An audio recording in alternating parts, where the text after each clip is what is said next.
신체의 자유 파트 들어갈게요. 첫 번째 신체 자유 구조, 신체 자유는 단일 권리가 아니라 다음 요소들의 결합입니다. 적법 절차 원칙, 이제 법을 잘 지켰냐, 영장주의, 진술 거부권, 자기부재 금지, 이제 변호인 조력을 받을 권리, 체포 구속 요건 및 한계, 이런 것들이 있어요. 적법 절차 원칙은 이제 형사 절차뿐 아니라 행정장용 등 모든 공권력 행사에 적용된다. 그래서 경매 같은 경우도 이제 법을 안 지키면은 이제 취소하고 세매가학을 진행되거나 이런 것들이 있습니다. 내용은 예를 들면 사전 통지를 했냐, 의견 진술 기회를 줬냐, 청문 했냐, 이유 제시를 했냐, 절차가 없으면 내용이 정당해도 위헌이 가능하다.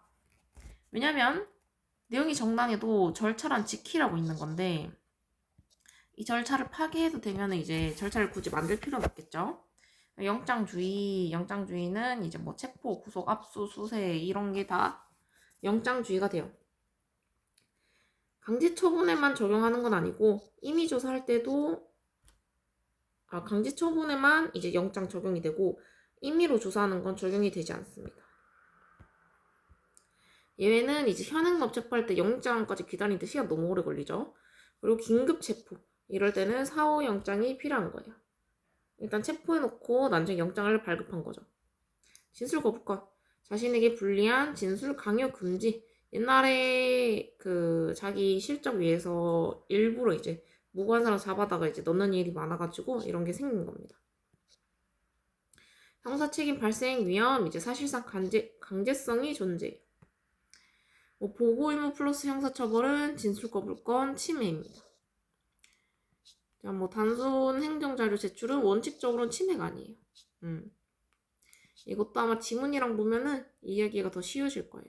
변호인의 조력받을 권리, 적용 범위는 체포, 구속될 자, 그리고 불구속 피해자 피고인 모두 변호인의 조력을 받을 권리가 있습니다. 자, 구성요소 변호인의 선임권, 본질적인 내용은 이제 제한 불가예요. 그래서 이런 말 있잖아요. 체포할 때 너는 변호사를 선임할 수 있고 어쩌고저쩌고 이런 내용 있죠. 그 다음에 적경 고통권, 변호인과 자유로운 접근이 가능하다. 원칙은 제한은 불가하고 예외는 극히 제한적일 때 허용이 돼요. 예를 들면 검사 출신 아닌가? 아무튼 극히 예외적일 때 허용이 됩니다. 자, 피의자뿐 아니라 변호인이 되려는 자도 만들 수 있어야겠죠. 그리고 적용 범위 확장, 출입구, 보호, 강제, 퇴거 절차 등 신체 자유 제한 시 적용되고 신체의 자유. 자, 도주 이런 방지 필요성이 상당성 있으면은 수갑을 채울 수 있고 인정되면 침해가 아닙니다. 과태료와 신체의 자유. 과태료는 질서벌이죠. 형벌이 아닙니다. 우리가 감옥에 넣는 게 아니기 때문에 그래서 제형법주의 적용을 하지 않고 이중처벌 문제가 아니에요. 그 다음에 자료 제출 조사 영장주의. 임의적 자료 제출 요구했어요. 이거 강제 처분 아니고 영장도 필요 없습니다. 왜냐면 조사를 하기 위해 자료 제출을 요구한 거니까. 자, 이런 것도 읽어보시면 되고 이런 것도 한번 읽어보시면 돼요. 1번 바로 들어갈게요. 이중처벌 금지 원칙에 대한 설명 중 옳지 않은 것.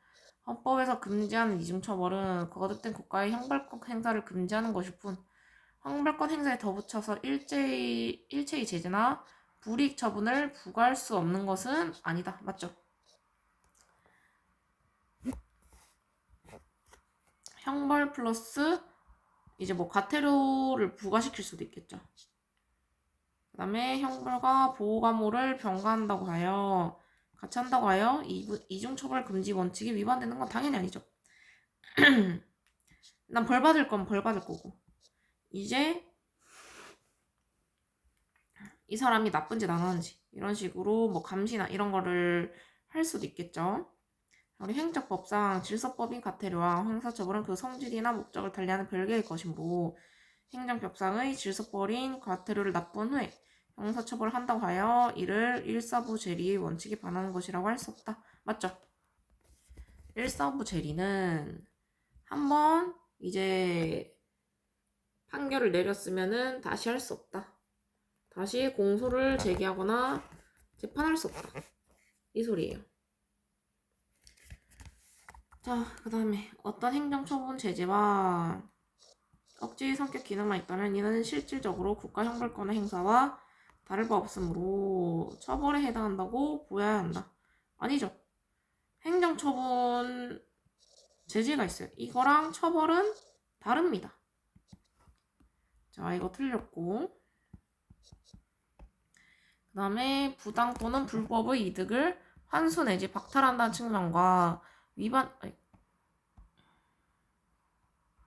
박탈하는 측면과 위반 행위자의 제한 제재로서 측면을 함께 가지고 있는 부동산 실권 명의자의 등기에 관한 법률상의 과징금을 형사처벌과 동시에 병가하는 것은 이중처벌 금지 원칙의 문제라기보다는 과잉 금지 원칙의 문제로 그 위헌 여부를 판단해야 한다. 자, 이게 무슨 소리냐? 자, 지금 불법 이득을 환수 내지 박탈한다 이거랑 위반 행위자에 대한 제재로 부동산 실권리자 명의 등기에 관한 과징금을 동시에 병가하는 것. 그러니까 불법 이득 환수하고 이제 등기에 따른 과징금 추가. 이것은 이중처벌 금지 원칙의 문제라기보다는 과잉 금지 원칙의 문제로 그 위헌 여부를 판단해야 된다. 이중처벌은 아니죠. 그냥 이거랑 이 등기에 과징금 추가하는 거랑 다르니까. 근데 여기서 너무 과하게 둘 다 때리는 거 아니냐. 그 내부를 뭐 세세하게 판단해야 된다. 요런 거죠. 자, 그 다음에 2번. 변호인의 조력받을 권리. 형사 절차에서 체포 구속된 사람이 가지는 변호인의 조력을 받을 권리를 헌법상 기본권으로 명시하고 있고, 체포 구속된 사람뿐만 아니라 불구속 피의자 및 피고인의 경우에도 헌법상 법치국가의 원리, 적법 절차의 원칙에 의하여 변호인의 조력받을 권리가 당연히 인정되죠. 피해자 및 피고인이 가지는 변호인 조력받을 권리가 실질적으로 확보되기 위해서는 조력할 권리의 핵심적인 부분이 기본권으로 보호되어야 되죠. 맞죠? 보호 안 되면은 당연히 뭐 변호받지 말라고 방해할 수도 있겠죠. 변호인의 조력을 받을 권리의 핵심적인 부분이 헌법상 똑같은 소리죠. 자, 변호인의 조력받을 권리의 출발점은 변호인 선임권에 있고 이는 변호인의 조력을 받을 권리의 가장 기본적인 구성분부로서 법률로서도 제한할 수 없죠. 맞고 누구든지 체포 또는 구속당할 때에는 즉시 변호인의 조력받을 권리를 가진다라고 규정하고 있는 바 이는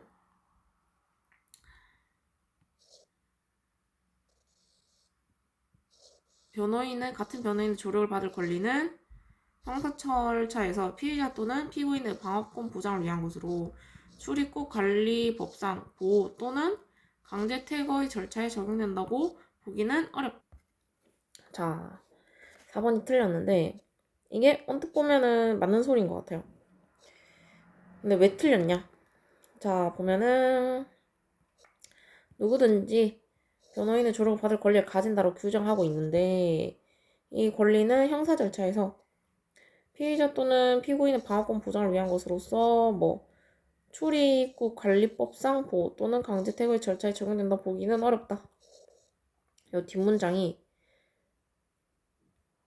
자 지금 강제 퇴거 절차는 이제 신체적 자유를 제한하는 거죠.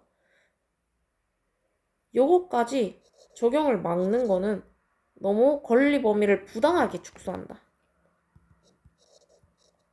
범위 부당 축소. 그래서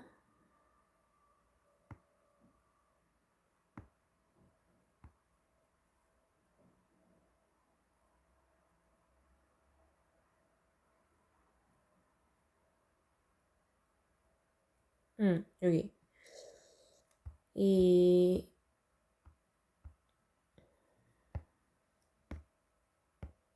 변호인 조력받을 권리를 적용 범위를 이렇게 확장시킨 겁니다. 신체적 자유 제한 적용 시 적용된다. 그러니까 요 두 개 다 이거를 이제 제한하는 거는 너무 과도하게 제한한다. 그렇기 때문에 틀린 문장이 됩니다.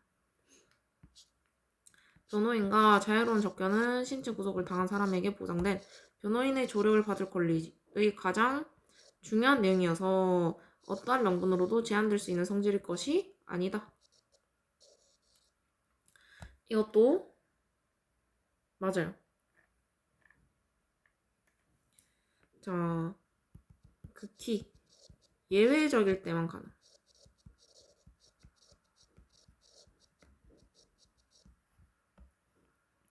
3번 옳은 것은 강도 상해죄 또는 강도 치상죄의 법정형의 하한을 징역 7년으로 정하고 있는 형법 규정은 법관이 장량 감형을 하더라도 별도로 법률상 감경 사유가 없는 한 집행유예를 선고할 수 없게 되어 범행의 개별성에 맞추어 그 책임에 상응하는 형벌을 선고할 수 없는 결과가 발생하는 바 책임과 형벌 간의 비례 원칙에 위반된다. 자, 이게 무슨 소리냐?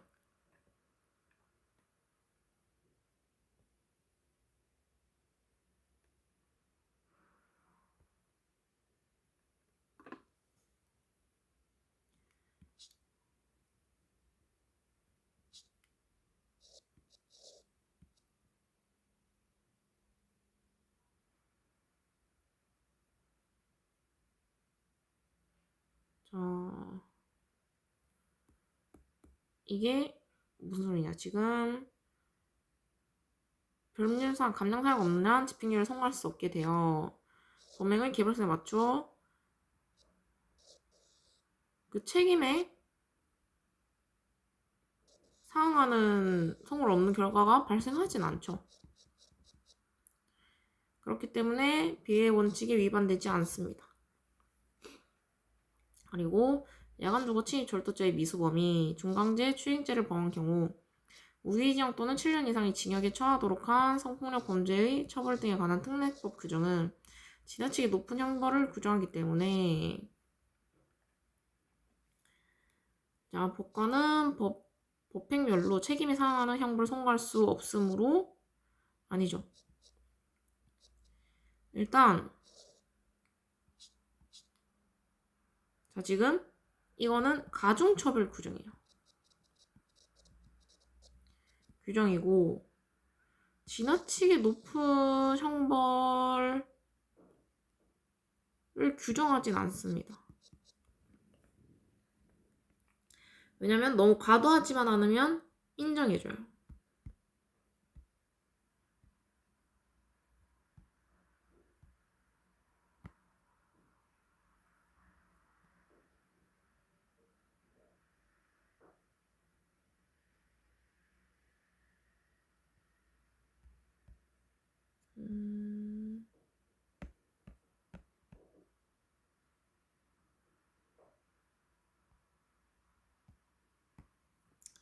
자, 그다음 보안 관찰 처분 대상자가 교도소 등에서 출소한 후 기존에 신고한 거주 예정지 등 정보의 변동이 생길 때 마다 7일 이내에 이를 신고하도록 하고 있고 이를 위반할 시 처벌하도록 정한 보안관찰법 규정은 과잉금지 원칙을 위반하여 자 아니죠. 이거는 과잉금칙이라기보다는 이 사생활 비밀과 개인정보 자유권을 침해하지만 지금 공익이 더 큰 거예요.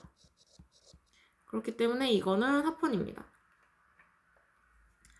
그 다음에 대형 풀업의 허가를 할 때 이동 수역에서 조업하여서는 아니 된다는 조건을 붙이도록 한 구업의 허가 및 신고 등에 관한 규칙의 규정은 과잉금칙 원칙 위반되어 직업 수행의 자유를 침해하도록 한다. 아니죠. 이것도 공익이 지금 더 큰 사례예요. 왜냐면 수산 자원 보호 목적이 있다. 목적 필요. 자, 공익이 더 큽니다. 그리고 자,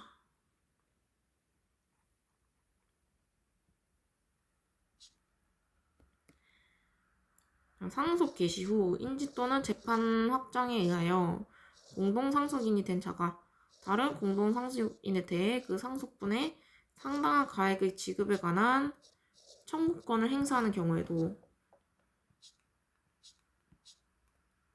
상속회복 청구권에 관한 10년의 제척기간을 적용하도록 한 민법 규정은 입법의 한계를 일탈하여 재산권과 재판 청구권을 침해한다.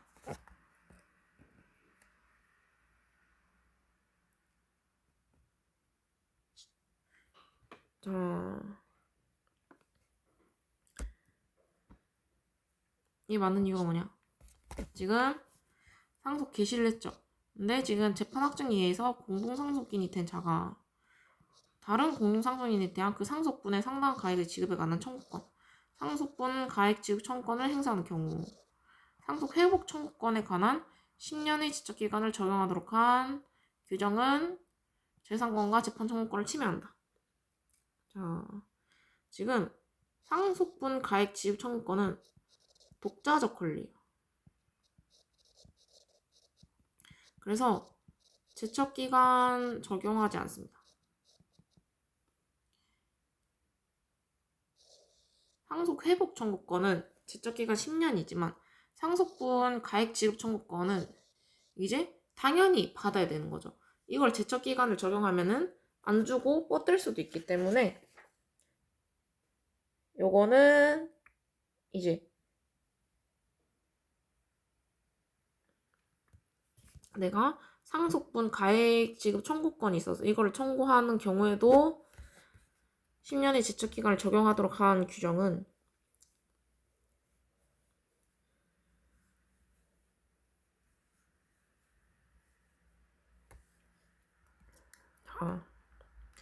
우리가 상속 개시 후 인지 재판 확정을 2년 안에 해야 되고 그리고 상속분 가액 친권을 3년 안에 해야 돼요. 왜냐면 이거를 무작정 이제 기한을 뒤로 미룰 수 있게 되면은 상속 그냥 주고 치우면 되는데 이제 계속 그것 때문에 이제 시달릴 수가 있어가지고 이것도 이미 3년 안에 해야 된다고 정해져 있는데 제척기간까지 10년을 둘 다 적용하도록 하면은 이제 이중으로 제한이 되기 때문에 이런 것들이 딱 고려해야 됩니다. 그래서 입법 형성의 한계를 일탈하여 재산권과 재판 청구권을 침해하게 되는 거예요.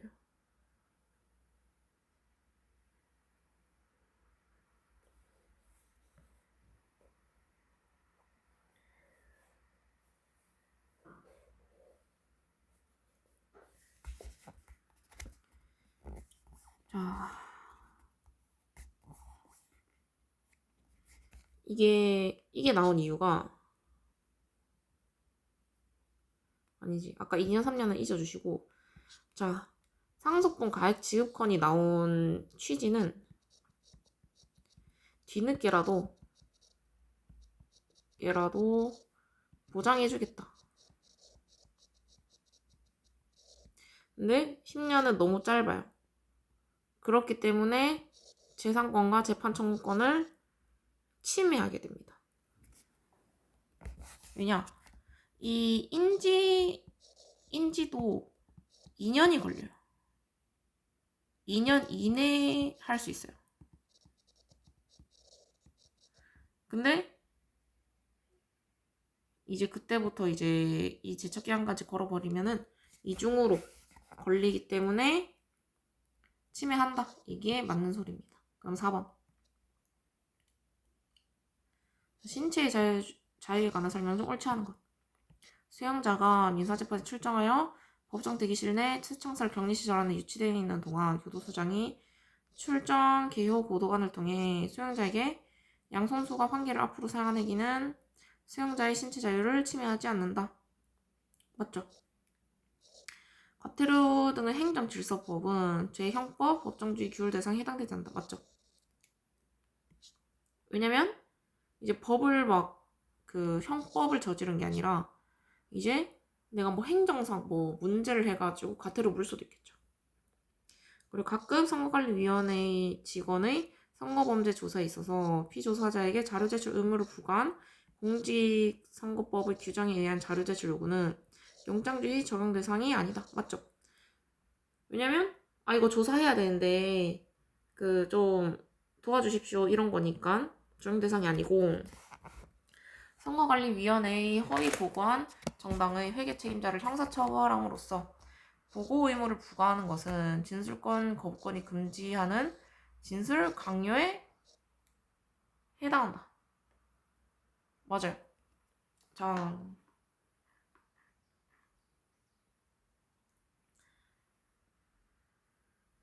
이게 왜 그러냐? 자, 지금 선거관리위원회에 허위 보고를 했죠. 그래서 회계 책임자를 형사처벌할 건데, 보고 의무를 부과하는 것은 지금 아무리 보고 의무라도 이게 형사처벌과 결합되면은 자기에게 불리한 진술을 강요할 수도 있게 돼요. 그렇기 때문에 이거는 진술 거부권이 금지하는 진술 강요에 해당된다. 그 다음에 헌법상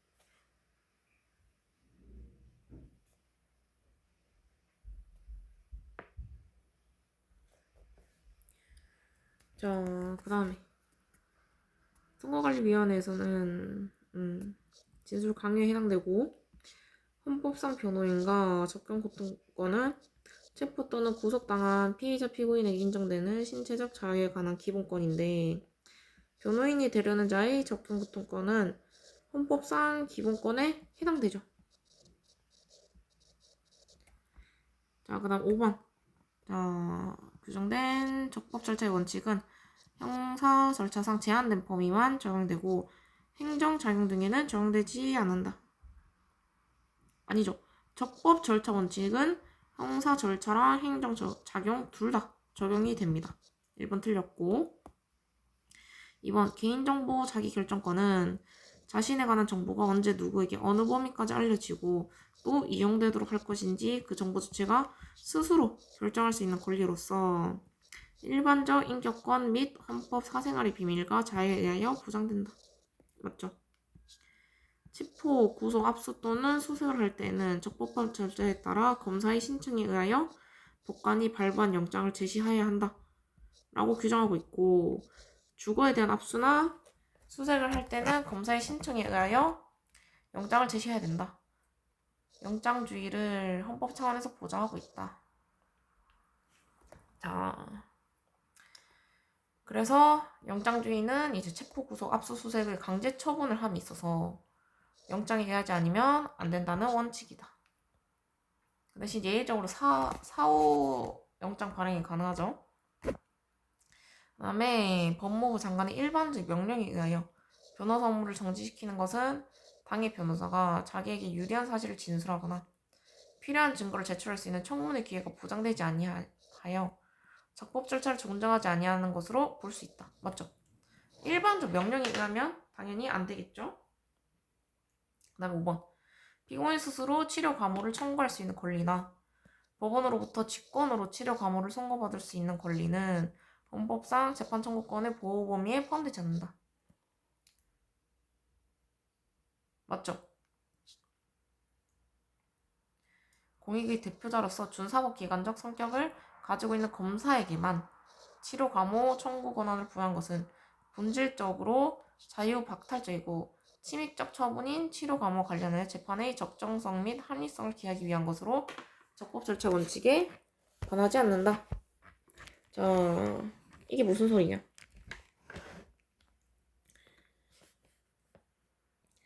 자, 치료 과모론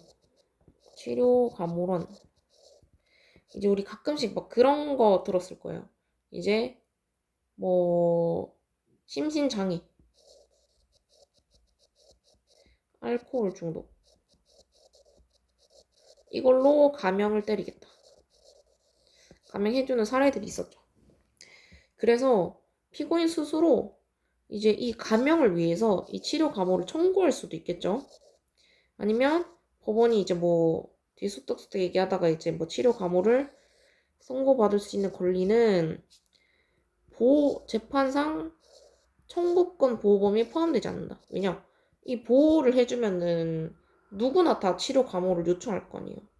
그래서 검사 성격이 이제 공익의 대표자기 때문에 준사법적 기관적 성격을 가지고 있는 검사에게만 치료 감호 청구 권한을 부여한 것은 본질적으로 자유박탈죄고 침해적 처분인 치료 감호와 관련하여 재판의 적정성 및 합리성을 기하기 위한 것으로 적법조치 원칙에 반하지 않는다.